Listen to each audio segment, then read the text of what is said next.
Hey, ladies and gentlemen, if Tyler Huntley can do it, then why not Shedeur?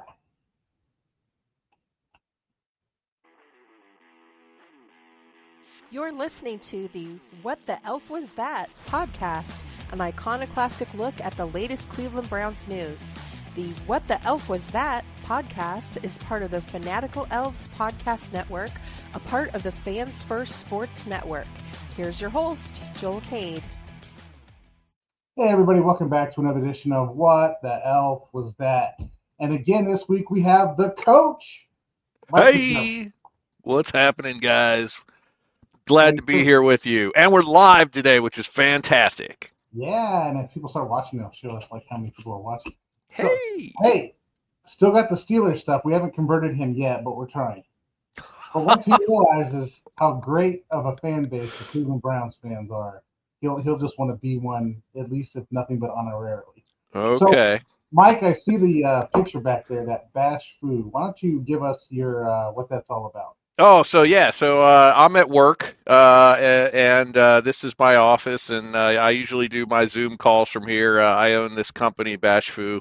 It's a digital marketing company. We do website design and digital advertising, email campaigns, things like that. Basically, keeping the pulse of what's going on the internet, including podcasts. So Nice. So thanks for basically, that. you're an Yeah. expert in all that. Absolutely. So I'm gonna I, have to employ your services later when I market my book. Absolutely. I've done that before. In fact, I actually owned a publishing company at one Really? time. I did. Well, I mean, I'm not gonna lie. I know 2, 3 people at the lodge who have some books that they may want to print or publish. So, Actually, Eric Combs, one of our good friends, he published his book with our publishing company. So how really, about that? really. So I know Yep. Chris Dry's got something he wants to put out there. So we'll have to talk. All right. Not on here, but I had no idea this is what you did. But I've got a burgeoning publishing empire, so we're going to talk about this afterwards. I Anyway, know. so let's talk about football. All right. All right. Shedeur Sanders.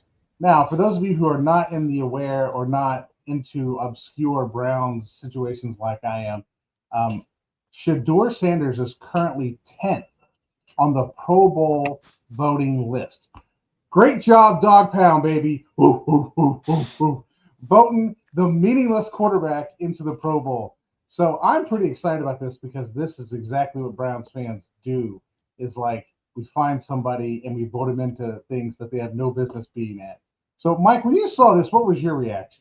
Well, no, I mean that's the strength of the Browns fan base right there. I think the way that the Pro Bowl goes in and does their voting is 33% of the votes come from fans, which is what came in basically right now. So fans, this is 100% fan vote right now, and then later on in December we'll end up getting the votes from coaches and from teammates, right? So Shedeur absolutely has the biggest social media following. He also has the biggest national following of any quarterback coming straight out of college like that.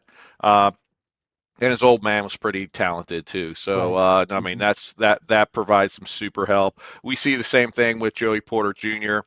He's brand new and he plays a totally different position than his dad, but he has a huge online following. And he's up there in the ranks. He's not 10th right now, but at CB, but he's definitely in the running, and not quite deservedly so. So. And I will say, if you look at the AFC voting, Shedeur Sanders is third in the AFC for voting. So if they break this back down to AFC, NFC, I don't know, they've been doing so much with the Pro Bowl that I stopped caring about a decade ago. But if they break this back down to AFC, NFC, then Shedeur Sanders has a real legitimate chance of being a backup, particularly if one of the top 2 vote getters end up in the Super Bowl. So I'm kind of rooting for the Bills at this point. Like, I want to see Shedeur. But anyway, I know it's a third. But here's my point on this. Okay. Tyler Huntley. Okay. Do you know the saga of Tyler Huntley? I probably not as good as you. Please share. Okay. All right. Tyler Huntley.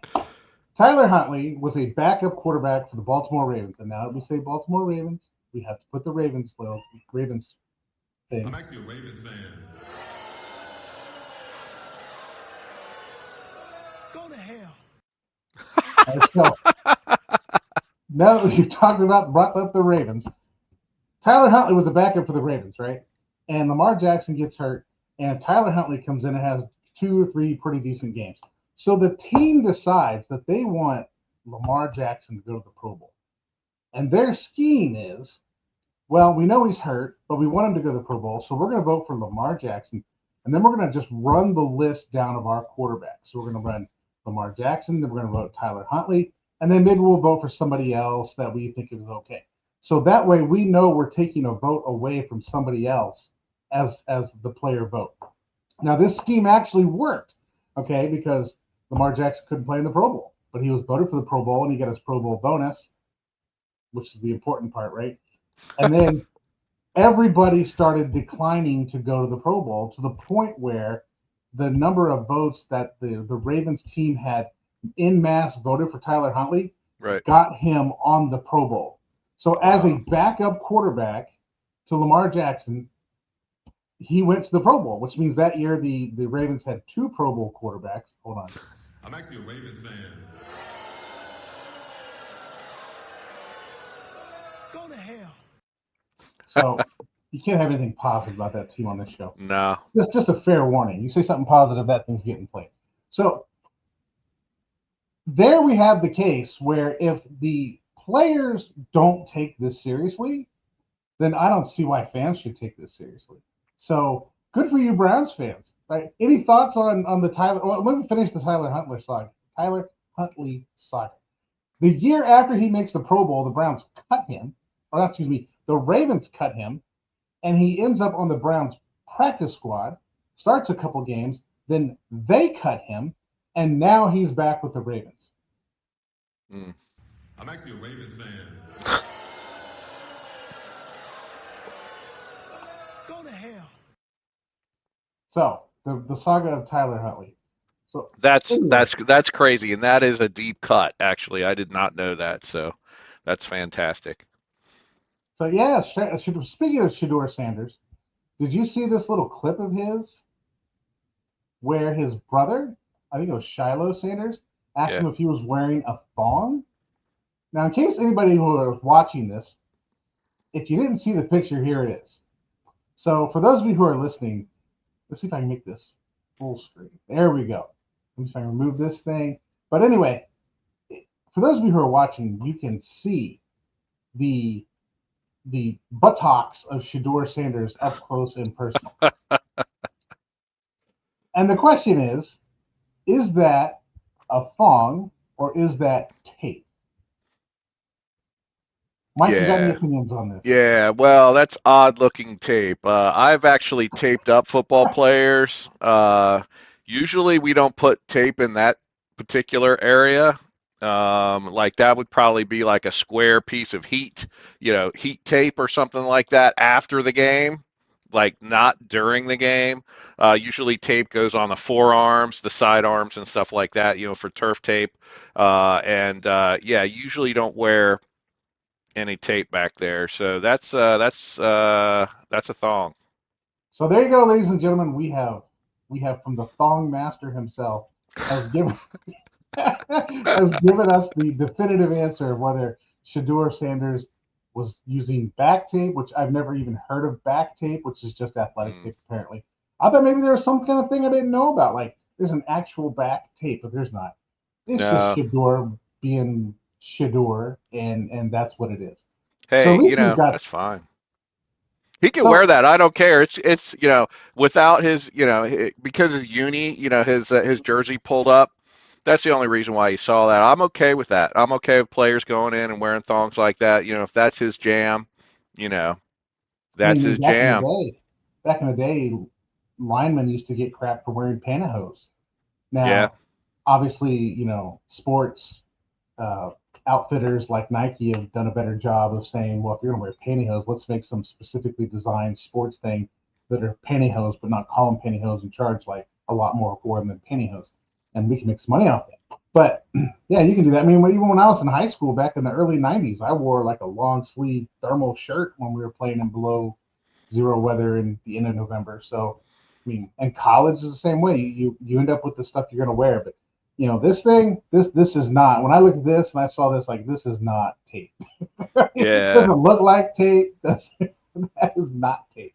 Yeah, yeah, it's definitely and it kind of plays against the Browns, the ethos and stuff like that. I mean, from Steeler history and stuff, we're both working man's teams. You shouldn't be seeing giant diamond earrings and stuff like that or gold chains on any of our players when they're out there on the field. Um, AB actually caught a lot of crap back when he was playing on Antonio Brown because he would wear, gold chains and stuff while he was playing. It's outlawed, by the NFL to do that, but he did it anyways, and they just let him do that. So, I think that's probably more disrespectful to the game than wearing a thong. So, Shedeur, you just do you. Yeah. So let's take our break here for a second for station identification and all these kind of ads that we're gonna pump in later, Love and those then ads. Bring those ads, baby. maybe we'll get a paycheck. So, all right, hang on, guys. On the other side of the break, we're gonna talk quarterback. We're gonna talk playoffs, the playoffs, Hmm. and we're gonna talk about more playoffs when we get to the college football playoffs and my opinions on Notre Dame. And I'm a Notre Dame guy, so this will be fun. All right, hang on the other side of the break. Let's go.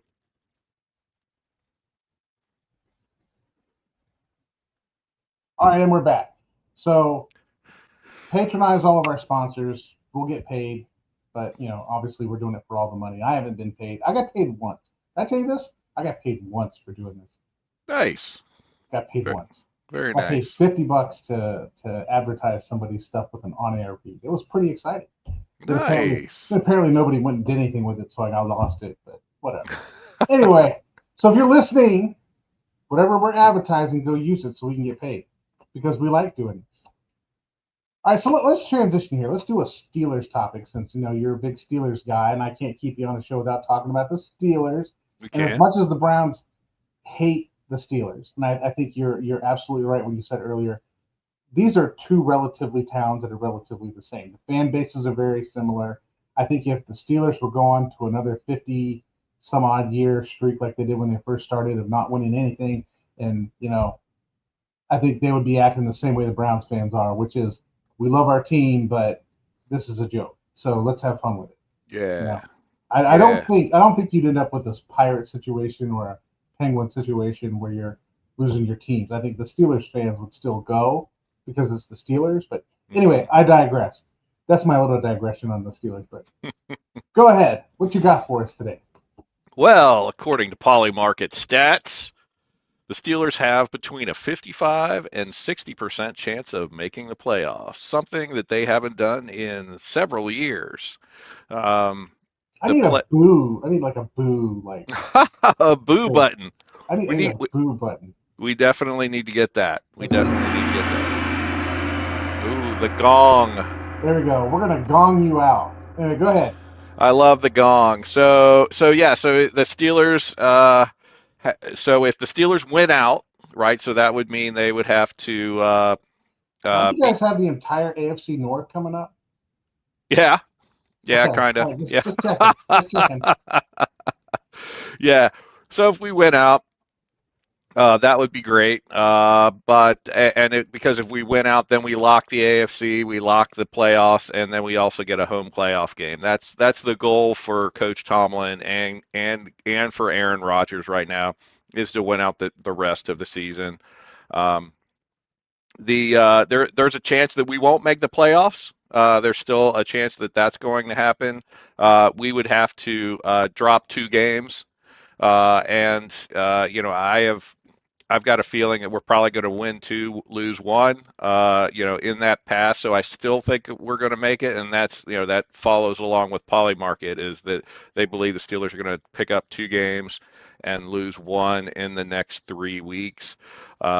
So I think Aaron Rodgers really proved himself along with the team. The week before last, Coach Tomlin was getting booed and they were calling to fire him, and were booing the team on and off the field. It wasn't. I had friends that went to the game. They didn't hear as much of the booing and stuff as some of the clips on social media showed. But no, I mean, it was made very clear to the team that if you want us to continue supporting you guys and come into these games, that you're going to have to go in and turn out better product. And that's exactly what they did against the Dolphins this past Sunday or Monday. I'm sorry.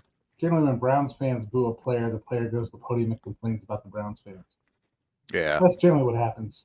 Generally, when Browns fans started booing Deshaun Watson, then Myles Garrett decided to come out and defend Deshaun Watson, which none of us understood. But that's how it kind of works. So the playoffs, right? Yeah. Not to quote Jim Moore anymore, but well, the Browns last time they were in the playoffs was actually a pretty good situation. So I'm hoping, or I'm thinking, you're hoping to remedy that last playoff appearance by the Steelers, which we all love and enjoy over here in Cleveland. Yeah.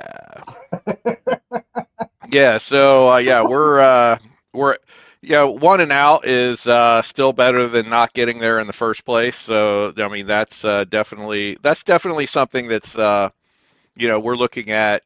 If the Steelers do make the playoffs, they're going to be playing. They're going to be playing the Bills. They're going to be playing a top ranked team.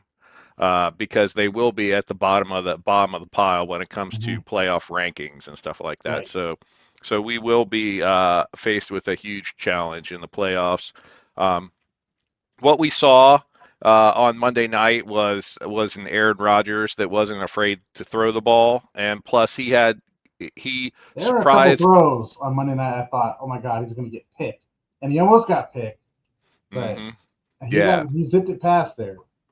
Yeah. His throwing speed. He knows he needs to get the ball out quickly. Really, the thing that surprised the heck out of Steeler Nation on Monday night was our left tackle. Our starting left tackle is injured. Our backup left tackle is injured, and so we had to put in our practice squad left tackle, right? And he did a fantastic job defending Aaron Rodgers' blind side on Monday night. So that was super surprising. I was not expecting that, and I was very, very pleased with the work that our practice squad guy was. I don't even recall the guy's name. Now, I mean, he's that far back in the roster, but he got activated. He got asked to go in and be a Steeler. And he absolutely looked great. I watched him in slow motion, and he really turned out for the Steelers, and he did a great job on Monday night. Hoping he's going to do that here this coming week, and Steelers bring home another win. So they are 8-6. This week you've got who? Oh gosh, I didn't bring any of those stats up. That's okay. We'll figure it out. But you're saying the AFC North, so you're talking there's three games left in the season. So you got to have the Bengals, the Ravens. Have you played the Ravens twice? Yeah, we do play. We play the Ravens last. Okay, and you play the Bengals. Yes. So you've got to have a combination of Browns, Bengals, somehow in there. Yep. So I can find you. Look it up. Getting my pick'em this week, by the way. I get the Lions. Next week. Okay. And then we get the Browns and the Ravens. Okay, so you don't have the Bengals. No Bengals. Yeah, we've eliminated them. Okay, you've gotten rid of them. Yeah, so your pick on the Steelers worked out for me for exactly the way you said it was going to work. So, ladies and gentlemen of the crowd, if you're playing pick'em, the coach has got the answers. Oh yeah. Yeah, I got it. I nailed that one. Yeah, that was one of the things that Vegas sometimes doesn't know what they don't know. So I never pick teams because I'm a fan of the team. I pick teams because I know the team, right? So that's how you pick. For example, when you're doing that. If you're picking the Browns versus the Buffalo Bills, no matter what the line is, you need to take Buffalo because the Browns have quit. They're done. The only thing they're playing for is for Myles Garrett to get this sack record. And I think the Mhm. offense is playing to get Myles Garrett the sack record because it's that Yeah. bad too. Now, I think it's so bad in Cleveland they quit that even the equipment people have quit. I don't even know if you know this, but like at Mhm. the beginning of the game against the Bears, Shedeur Sanders had a couple of delay of game penalties and took a timeout. He's running to the sideline to get plays. The problem is they've got the headset on and they're calling plays, but his little like wrist guard, like the wrist guard for people who can't memorize good, is Mhm. wrong. Like the one of the parts fell out, or it's missing, or it's the wrong wrist guard situation. So even the equipment people who are responsible for put that together quit. Like screw it, who cares if they have the right plays? After that drive, they had to put a new wristband on him with new plays on it. So when they Mhm. call the play, he's actually calling the right play on the field. So yeah, Man. we've completely quit. We have Uh, taken quitting to an entirely new level in Cleveland. But well, I don't know. yeah, I would say even beyond that level of quitting was that I mean, were the like, Bengals who didn't even bother to clear oh the my snow God. out of the stadium. See, now that is a different kind of quitting. See, what I'm talking about right now is the Browns players have said, Kevin Stefanski, screw you, we're just done. Right? Mhm. What the Bengals have said is the owner has looked at the fans and said, screw you, we just want your money. And like they Yeah. don't even care about the fan experience. All Mhm. these things we were talking about last week about the NFL is entertainment. It's a production in some ways, and you have to be entertaining. The Bengals are just like, okay, we got Joe Burrow and we're making money, so screw everyone else. Like they don't Mhm. even care. They don't even care Mhm. if he's hurt, not hurt, if he's got an offensive line, doesn't have an offensive line. They don't care if the fans have to come in and do their own like come and sit in the snow. I saw this picture of this guy in a chair and it's surrounded by snow. Like that's all it was. Like, oh my God. Like if Yeah. that isn't the most Mike Brown of Mike Brown moves I have ever seen, that is Yeah. completely it. Like, screw you people. Like we're just not even gonna clean up. So let's move on here to quarterbacks. So you guys have Aaron Rodgers this year, right? Now, Yes. what are you doing next year? You gonna try to entice him to come back? So I he's on a 1 year contract, $30 million to come in and play 1 year for the Steelers. I would have said like probably mid year when we were losing games to teams that we shouldn't be losing to. Um, Aaron Rodgers felt dejected. He looked dejected out there on the field. But after Monday night, when I saw him just smile, that joy of winning with the team and having his team rally behind him for a win, uh, I wouldn't put it out of the calculation in Aaron Rodgers' head. If he makes the playoffs, he's coming back. I Mm-hmm. think he's coming back. You know, especially with what the Colts did. That they bring in an even older quarterback to play in the playoffs. Yeah, my son and I, we talk about Philip Rivers, man. And Yeah. we talk about how you ever see his arm motion? It's like this. We would always joke that like it's Barney. He's out there Uh-huh. throwing a football Yeah. like Barney the Oh dinosaur. my gosh. And, Oh my and I, gosh. Yeah. when he retired, my son was like, "I don't get to watch Barney play football anymore. It's sad." I was like, No, just fear not. Maybe he'll come back. He's like, "That dude is not coming back." And like, then he came back. he did. We were kind of watching part of it just to watch him do the Barney kind of like Yeah. out there throwing the Dude, football and stuff. and he did a total old man thing here. So he came back, and prior to the game, he didn't own a pair of cleats. He didn't own a pair of cleats for the game, and the Colts didn't go and buy him a new set of cleats. Oh my So god! before he came to the stadium, he had to go into his trophy room at his house and go and open up the glass case and pull an old set of cleats out of his trophy case, and that's what he wore. Those were the cleats that he wore. He You know, pulled them out of a trophy case. that's tremendous. That's a great story. I was looking at my son. I was like, yeah, as Cleveland fans, we're very familiar with the movie Major League. Okay, Hmm. so that becomes a part of our quoting things at each other. And there's a scene in Major League where the player bunts the ball and he's running down first base, and the announcer's trying to make it all sound like it's like better than what it is. Bob Uecker's like, oh, good play by this guy. He's got kids to think about, So when Phil Rivers back there, because he's got like 100 kids, right? Mm-hmm. So when he's back there and he gets hit, I'm just like, man, Philip Rivers, man, what a play by Philip Rivers. Man, that guy's got kids to think about. He's still out here doing We were having a great time with Philip Rivers, man. It was like watching, I don't know, it was like Space Odyssey, man. We're like, what is this? This is like a flashback to the 2000s, like early 2000s. Like, here's Philip Rivers again. He's Yeah. not playing for the Chargers, though. Yeah. So, I mean, I think with the success that Aaron has had, which is a surprise to us, like we really didn't feel like his body was going to be able to hold up to the hits.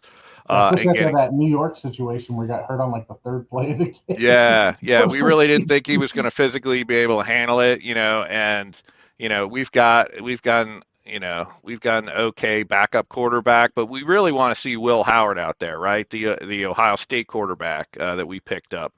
We love to see him out there, just like you guys had, Shedeur at like fourth quarterback. But so the Will Howard is somebody I'd love to see out there on the field, but I don't think we're going to get to see him this year. We're not going to, I don't even know if we're going to see him next year. Honestly, probably a good thing for Will Howard too. Like, sit back, learn the way the Steelers play football, learn the offense, learn how to be a professional.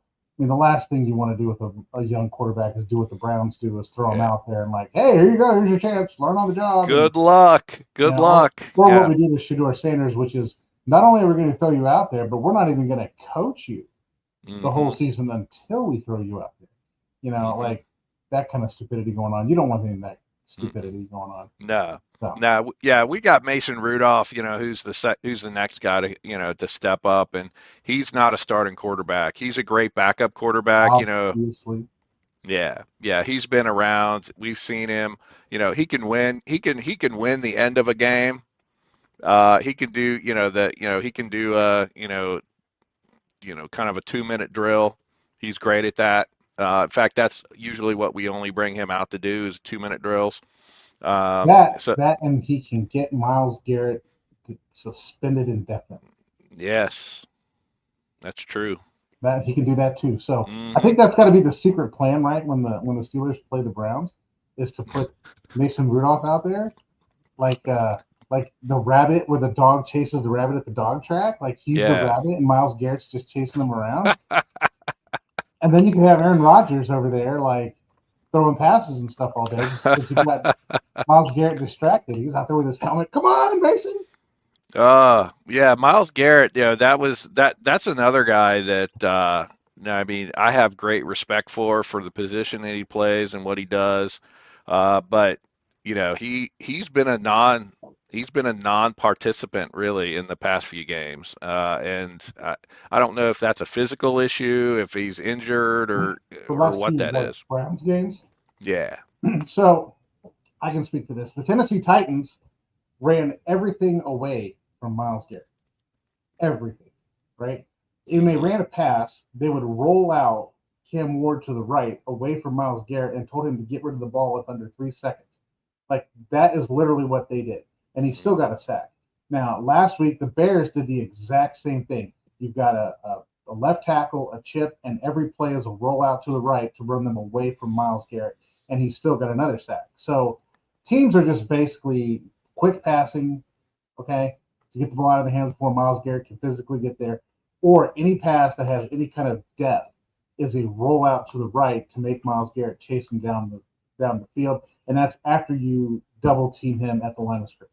So that's what's happening with Myles Garrett.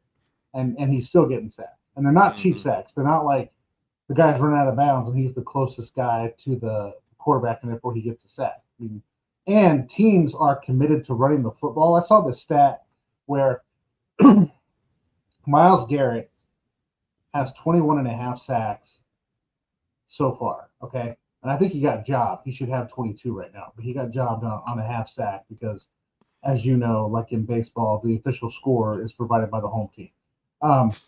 So, as you know, because I've seen some of these sacks for TJ Watt, Um, what was my train of thought here? I totally lost what I was doing with that side note. I thought that was a Miles The Garrett stat. thing. The stat. Okay. Yeah, Yeah. the stat is that teams are running the football on the Browns as opposed to passing. Part of this is because the Browns have no offense, and they know they can just put the offense on the field and go on. But two, they don't want to pass. Miles Garrett has seen over 150 less pass attempts against the Browns than the Steelers did this so far up to this season, like concurrently those two same seasons, than TJ Watt has. So he's had less attempts to actually get sacks in the same over the same period that TJ Watt has had. Right. So there's less opportunity because what Miles Garrett is doing to the game right now is absolutely incredible. One, he's deterring people from throwing the football. Mm.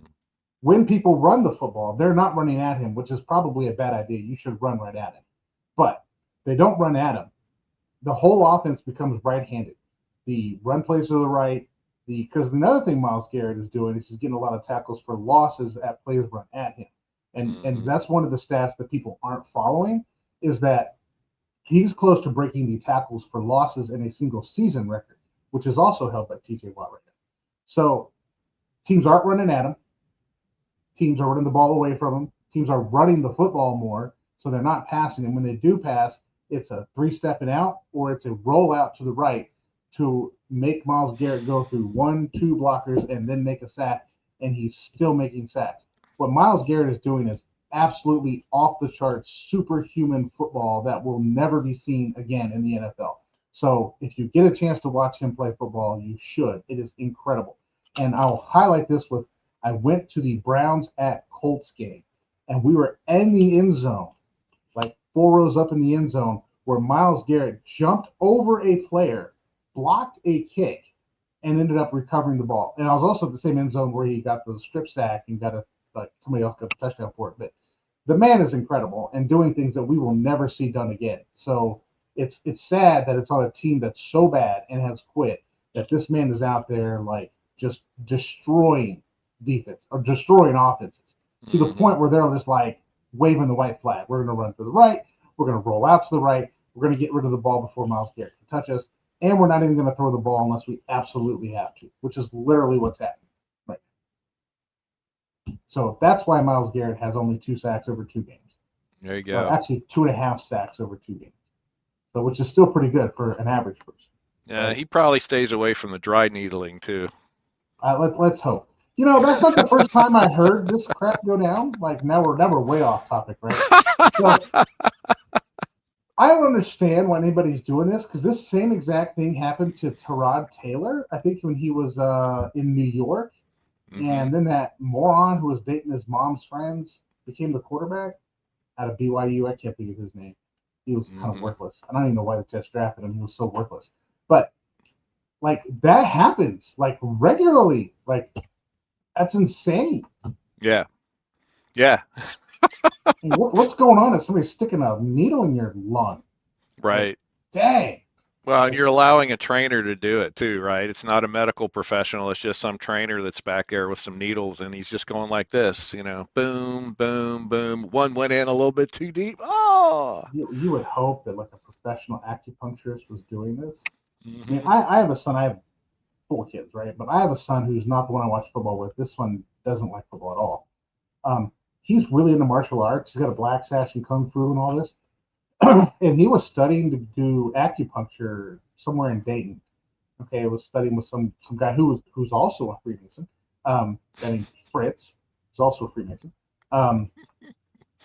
Who was trying to talk him into becoming a Mason.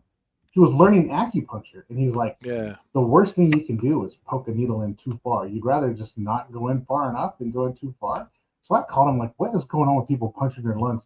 He's like, it's probably not someone who's trained, and they're probably an idiot, and they probably have a player just telling them, just jab this right here, and you'll be fine. Like, I would never. Anyway, we're hitting the 35-minute mark, so let's get Next to subject. topic du jour. As a Notre Dame fan, where's my Notre Dame helmet? You got to show me something there. Yeah, all right, Notre there we Dame, go. Let's There go we got Irish. the gold out. Let's go Irish. I want to talk about this Notre Dame thing and people like Notre Dame such this because they make up their own schedule. Like all that stuff is a complete misunderstanding of what Notre Dame football is. Notre Dame is caught in the middle of a fight between two networks right now. Now, Notre Dame is an independent football program. Yep. They have a massive deal with NBC. NBC Peacock broadcasts all the games. Now, when the college football playoff originally began, the bowl championship series was the final, like the four. Notre Dame figured out real quick that all these other bowl games have tie-ins to conferences, and they have no conference. So therefore, if they don't make the BCS Final Four, way back when this crap started, they're not making a bowl game. So at that point, since every other sport they have is in the ACC, they contracted with the ACC to be basically in their bowl tie-ins. And when the 2020 COVID hit, they actually joined the ACC and almost actually won the ACC that year. But they joined the ACC that year. Every sport other than football is in the ACC. So there's a strong tie between Notre Dame and the ACC. To get a part of the bowl-ins, they are contractually required to play 5 ACC teams. Now, that is on a rotating basis, but they get the 5 ACC teams. So the ACC is benefiting from that NBC contract because they get exposure on NBC and Peacock when they play Notre Dame. So the fact or the myth that Notre Dame can make their own schedule is ridiculous. And to make that ACC situation happen, they had to drop playing Michigan, one of their rivals. They had to drop playing Michigan State, another rival. And I think they dropped playing Purdue pretty regularly to make that happen. The USC game was kept. They kept the Stanford rival, even though the rival of Stanford's in the Pac-12 now. But what do they call it now? They even have like people in the Pac-12. So they're half their schedule is already predetermined before they start. So then they want to keep USC, they want to keep Stanford, they want to keep Navy. So that only gives them 2 games in which they're actually scheduling against other opponents. Period. Because you're playing 5 ACC. Now, that's their NBC deal. Now let's talk about the ACC for a second, because the controversy begins when you're talking about Miami, Florida, and the ACC. So Notre Dame played Miami early in the season, and they scheduled I think it was A&M. It was A&M. They scheduled from the SEC just because they wanted to schedule a team. Of their 2 slots they had open, they scheduled A&M. I just want people to understand that. And there's the balloons. Okay. So the ACC has their own network. That network was basically bid for and won by ESPN to broadcast all ACC games. Thus becomes the conflict. The ESPN runs the SEC network, and now they run the ACC network. Anytime Notre Dame plays an ACC team, it is on Peacock and NBC and not on ESPN. I think there's maybe 1 game, maybe 2 games that goes to ESPN when they're playing like a highly ranked ACC team. So what you have now is a contractual agreement between Notre Dame and the ACC that ties their games into ESPN broadcasting rights. And you have an NBC deal. As an independent, they get to own their broadcasting rights. So now when you get to a situation where, so just to line it all up so we can understand what's happening here, Notre Dame is basically part of the ACC except for their football program, which is independent, which pulls money from NBC. If they were a part of the ACC, ESPN would own Notre Dame's broadcasting rights, which is why they got into the deal with the ACC to start with, because after 2020, it looked like Notre Dame may just join the ACC because it's a natural thing. So ESPN went into the ACC and said, we'll broadcast your games because they want Notre Dame, right? They want the cash cow, but Notre Dame is not going to leave NBC with their independent situation. So now we come to the college football playoffs. And what was happening and why Notre Dame took offense to the situation was that Notre Dame gave up 4 significant rivals for this deal for the ACC because they didn't want Notre Dame to have the bowl tie-ins without them actually playing ACC teams because they want that money too, right? Makes sense. They made a deal. Okay, great, right? So now we're coming into this situation where Miami, Florida, and Notre Dame are vying for that last playoff spot. And the ACC, which is basically being broadcast by ESPN, wants or let's just say ESPN is pressuring the ACC to get a team that ESPN broadcasts into the playoffs, as opposed to a team that they can't get the money from if Notre Dame gets in the playoffs. Now, not directly from the playoffs because ESPN broadcasts the playoffs, but the next year, right? You can come back with the ACC and say, we had this team, this team, this team, and this team in the college football playoffs, and look how great our teams are. But ESPN cannot market Notre Dame, right? And they cannot market anybody in the Big Ten, which is why we see all the anti-Big Ten and all the anti-Notre Dame rhetoric going out there all the time when it comes to college football playoffs. So the ACC, under the direction of ESPN, I can't prove that, but I'm pretty sure that's what it is, went on a campaign to market Miami over Notre Dame to be in the playoffs. And Notre Dame took offense to this. And I agree with Notre Dame on this situation. They should take offense to this situation because Notre Dame doesn't have to play in the ACC. They don't. They don't have to broadcast their broadcasting deal to allow ACC to double dip money between NBC and ESPN on their broadcasting because Notre Dame has the NBC deal. So if Notre Dame is going to continue in the ACC needs to support the fact that they're earning money off of Notre Dame. They're able to have the exposure that their teams get from playing Notre Dame, and they need to support because I guess honestly, at the end of the day, if Notre Dame makes the playoffs, the ACC wins because the ACC continues to make that money. But what's good, and then the whole title of this segment, it has to be what's good for ESPN is not necessarily good for the college football playoffs. Okay, it is good for the college football playoffs to have their blue blood programs, as evidenced by taking Alabama with 3 losses over other teams that probably deserve to be in because Alabama brings a crowd.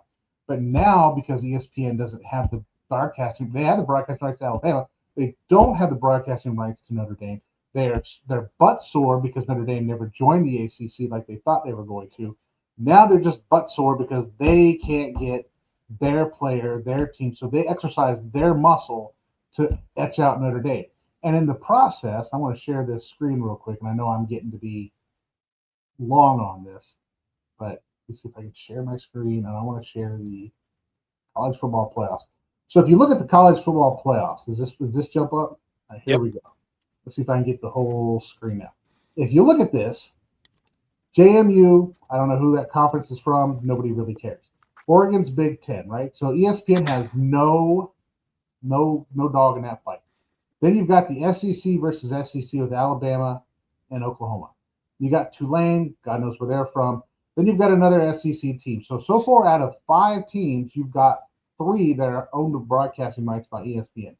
Then you got Miami, Florida, right? And A&M, that's ACC, SEC. So that's 1, 2, 3, 4, 5 teams out of the 8 that play in the first round that ESPN basically owns the broadcasting rights to. Then you've got Texas Tech, which I think they're Big 12. Indiana's Big 10. You've got Georgia, which that's an SEC team. So only one of the second round group, of course, then there's Ohio State, Big 10, is owned by the SEC situation or the ESPN situation. So what you have now is half the teams in the playoffs are basically owned and operated, in my opinion, by ESPN. So they're out there basically doing what ESPN would do, which is, they're going to, I got to stop sharing. We're going to go right here. Right. They're rigging the playoffs so they can make money, which is what they do. But what is good for ESPN is not necessarily good for college football. College football has been better off with Notre Dame in that playoff spot than Miami, because Notre Dame has had a better track record against common opponents than Miami has. And anybody who's watched those games visually can see that Notre Dame is the better team than Miami, even though Notre Dame, with their redshirt freshman quarterback making a second start, lost to Miami. There's my rant. I think what's good for college football is not good for ESPN. What's good for ESPN is not necessarily good for college football. So you are positing that it has everything to do specifically by the way that everything's organized, right? So the way that, okay. So what's your recommendation? Because what is it? The athletic director Pete Bevacqua from Notre Dame His recommendation is to expand playoff to 16, from 12 to 16, so that you don't have teams like this that are in the top 10 for the entire season and then get dumped off at the end because of this situation. Yeah, because Would you like to see an expansion of the playoffs like him, or do you want to declare Notre Dame, ACC only, or give no rights to ESPN? Like, what's the solution? I just think, as we all know, it's an entertainment business, and I think ESPN, because they own all these rights to all these teams and they're broadcasting the college football playoffs, have undue influence in figuring out who gets into the playoffs. And I think we just watched it go down. Okay. Yeah.